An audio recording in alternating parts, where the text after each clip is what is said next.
పనిచేయడానికే ఉన్నారు.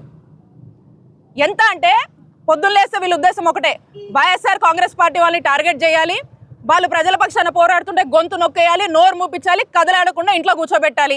ఈరోజు మేము యాక్టివ్గా తిరుగుతున్నాం కాబట్టే, ఈరోజు జిల్లాలో కానీ నియోజకవర్గంలో కానీ యాక్టివ్గా ఉన్నాం కాబట్టే ఏదో ఒకటి చెయ్యాలని చెప్పేసి మరి ఈ రకమైనటువంటి అంశాలతో ఈ రకమైనటువంటి ఇబ్బందులు పెడుతూ మమ్మల్ని మా క్యాడర్ని ఇల్లీగల్ డిటెన్షన్ చేస్తున్నారు.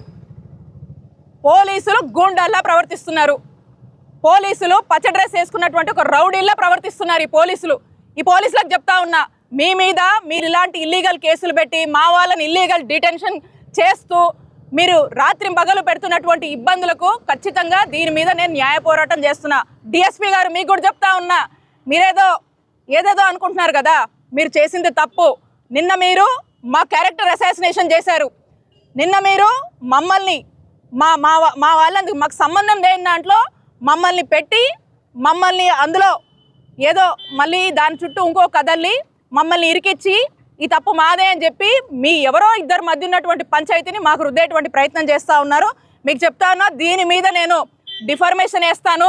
దీని మీద నేను అవసరమైనటువంటి నాకున్న ఆప్షన్స్ అన్నీ ఎక్స్ప్లోర్ చేసి హ్యూమన్ రైట్స్కి వెళ్తాను, నేషనల్ ఉమెన్ కమిషన్కి వెళ్తాను, ఇంకా ఏ ఆప్షన్స్ ఉన్నాయో అన్ని ఆప్షన్స్ని ఎక్స్ప్లోర్ చేసి ఖచ్చితంగా కూడా మీరు తప్పు చేశారు అని మీరు రియలైజ్ అయ్యేలాగా కూడా నేను చేస్తానని చెప్పి తెలియజేస్తున్నాను.